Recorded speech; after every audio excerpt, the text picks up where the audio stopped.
प्रथम राध्य हुए सच्चाई का पता लगाने में कामयाब उर्मी के सच्चाई आ गई।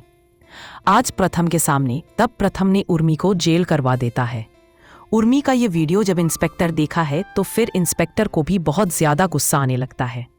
लेकिन यहाँ पर दादी उर्मी को बचाने के लिए पुलिस स्टेशन जाकर के इंस्पेक्टर के सामने बोलता है, इंस्पेक्टर साहब, हमारी बेटी ने एक गलती की हुई, इसके गलतियों को माफ कर दीजिए, इसको जेल से रिहा कर दीजिए। लेकिन यहाँ पर इंस्पेक्टर दादी को बोलता है, तुम यहाँ से चुपचाप चली जाओ, नहीं तो हमें तुम्हें भी अंदर करना पड़ेगा। दादी का पूरी तरह से हालत खराब हो जाती है और दूसरी ओर यहाँ पर राध्य सच्चाई का पता लगाने के लिए एकदम पूरी तरह से परेशान हो गई थी, क्योंकि बंसल भवन जब इंस्पेक्टर ने गए हुए थे तलाशी लेने के लिए तो फिर यहाँ पर बंसल भवन से कोई भी पैसा नहीं मिलता है, क्योंकि प्रथम ने पुलिस स्टेशन कॉल करके बोल देता है कि हमारी 1 करोड़ रुपए चोरी हुआ है ऑफिस से और तुम लोग जाकर के बंसल भवन में तलाशी लो। और दादी भी यहाँ पर पूरे परिवार वालों के सामने बोलता है, यह पैसा अपने भाई को चोरी करके दी हुई है। और सुजाता जैसे ही पुलिस वाले चले जाते हैं बंसल भवन से तुरंत आता है सोनू को लेकर के मित्तल भवन। यहाँ पर सुजाता आकर के बहुत ज्यादा गुस्सा होने लगती है। सुजाता बोलती है, तुम लोगों की हिम्मत कैसे हुई हमारे पोते सोनू के ऊपर ऐसा बेहुदा आरोप लगाने के लिए? हमारा बेटा कोई चोर और नहीं है, क्योंकि हमने अपने प्रतिष्ठानों को किसी चीज की कमी नहीं होने दी। अपने जीते जी तो फिर वह चोरी कर ही नहीं सकता है किसी का। सुजाता यहाँ पर सभी लोगों को भला बुरा कहकर सुन के आती है। बंसल भवन उर्मी को तो उसके क्यों हुए था सजा मिल गया, लेकिन अब बची हुई है दादी भी बहुत जल्द फंसेगी।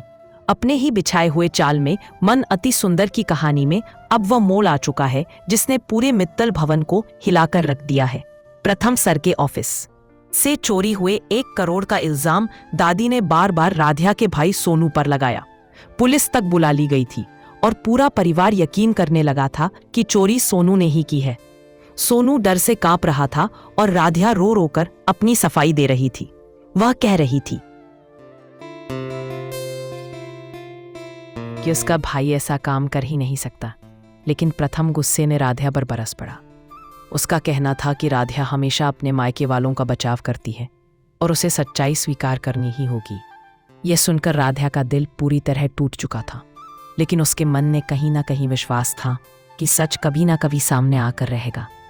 पिछले दिन राध्या ने हिम्मत जुटाई और अकेले ही ऑफिस जाकर छानबीन की थी। उसने हर कोना देखा, हर फाइल को चेक किया, डस्टबिन तक टटोला। तभी उसे मिला वह सबूत जिसने सब कुछ बदल कर रख दिया। उसे ऑफिस के एक कोने से तस्वीरें मिली जिनमें साफ साफ दिखाई दे रहा था कि चोरी किसी और ने नहीं बल्कि उर्मी ने की थी। अगले दिन जब पुलिस इंस्पेक्टर दादी की बात सुनकर सोनू को पकड़ने ही वाला था, राध्या ने सबको रोक दिया। कांपते हाथों से उसने सबके सामने वो फोटो रख दी। पूरे घर में सन्नाटा छा गया, सभी की आंखें फटी रह गई। प्रथम भी तस्वीर को घूरने लगा और उसके चेहरे से विश्वास उठ गया। दादी की जुबान पर ताले लग गए। इंस्पेक्टर ने गुस्से में उर्मी की तरफ कदम बढ़ाए और उसी वक्त उर्मी को हथकड़ी लगा दी गई। पूरे परिवार के सामने दादी की बेटी उर्मी चोर साबित हो गई। मित्तल परिवार की इज्जत मिट्टी में मिल गई थी। जो दादी कल तक राध्या को ताने देती थी, वही आज सबके सामने शर्म से झुक गई। दादी ने रोते हुए राध्या से कहा, बेटा राध्या, मेरी ही बेटी ने मेरी नाक कटवा दी। मैंने तुझे बहुत अपमानित किया, लेकिन तूने मेरे परिवार की इज्जत बचा ली। मुझे माफ कर दे। राध्या की आंखों में आंसू थे, लेकिन सच की जीत की चमक भी थी। उसने कहा, मैंने तो बस सच सामने रखा है दादी माँ, सच को कभी छुपाया नहीं जा सकता। प्रथम भी अब पछताने लगा। उसके मन में अपराध बोध था कि उसने राध्या की बात क्यों नहीं मानी। हर बार राध्या सच के लिए लड़ती है और वह हमेशा उसे गलत साबित करने पर तुला रहता है। लेकिन कहानी यहीं खत्म नहीं होती।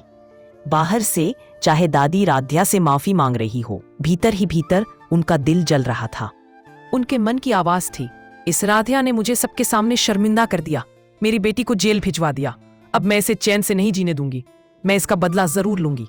दादी अपने कमरे में जाकर आईने के सामने खड़ी हो गई। उनके चेहरे पर गुस्से की लकीरें थीं। उन्होंने खुद से कहा, राध्या, तू सोचती है तू बहुत होशियार है, लेकिन असली खिलाड़ी मैं हूं। अगर आपको आज का ये वीडियो पसंद आया हो तो वीडियो को लाइक करे और चैनल टीवी शो मित्र को सब्सक्राइब करे। धन्यवाद।